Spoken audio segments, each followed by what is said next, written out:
Voilà, alors dans le précédent épisode, on a vu comment créer des articles de blog et comment créer des blogs. Aujourd'hui, on va voir les pages, à quoi est-ce qu'elles servent, parce que les pages, vous en avez partout, et comment s'en servir. Alors, il faut bien comprendre que la structure Shopify, elle va être la suivante. Vous allez avoir votre page d'accueil, qui sera la même et qui est personnalisable dans votre thème. Vous allez avoir les pages produits, qui, elles, sont toutes différentes en fonction des produits ici que vous avez ajoutés. Vous allez avoir les pages collection aussi, les pages de blog et d'articles de blog. Et vous avez un autre type de pages qui sont les pages toutes simples. Donc les pages pour d'autres choses que des articles, que des produits ou des collections. Donc ça se passe ici. Vous allez cliquer sur page et vous allez cliquer sur add page.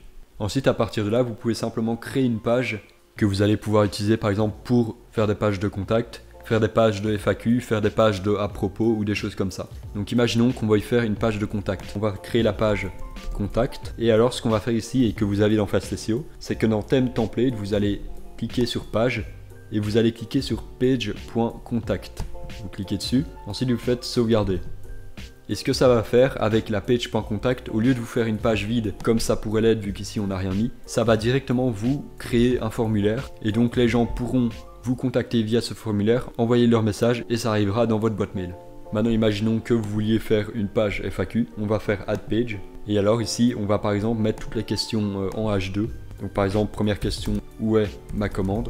Deuxième question, comment suivre mon colis? Troisième question, quels sont les délais de livraison? Hop, je vais mettre ça en H2 partout. Et alors juste en dessous ici, vous allez simplement répondre blablabla. Bla, bla, bla. Vous écrivez toutes vos informations et comme ça, dès que la page est en ligne, donc là on laisse en page, on voit bien que c'est visible, on fait sauvegarder et dès qu'on regarde, vous voyez que la page est mise en place, donc vous avez le titre de votre page avec du coup le contenu qui est mis ici. Si vous voulez personnaliser ça plus loin et que vous vous y connaissez un peu en code, vous pouvez cliquer ici sur le petit onglet Show HTML et alors là vous aurez simplement la version HTML de la page et vous allez par exemple pouvoir ajouter des boutons, donc button, hop, un bouton coucou, slash button, on sauvegarde et alors si on regarde on fait view page et vous voyez que le bouton coucou est bien affiché et alors vous allez par exemple pouvoir le personnaliser. Donc si je veux que ça soit de la couleur principale du bouton de mon site, donc je vais mettre classe et alors btn, hop, si on regarde, on sauvegarde, on regarde la page et donc là vous pouvez voir que on a bien le bouton qui a changé de forme parce que je lui ai appliqué un style qui est button.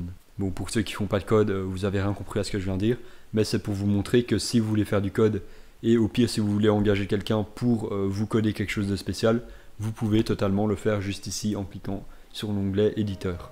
Voilà, c'est tout pour les pages Shopify, j'espère que ça vous aura été utile, n'hésitez pas en commentaire si vous avez des questions et dans le prochain épisode on s'attaquera à la navigation sur le site.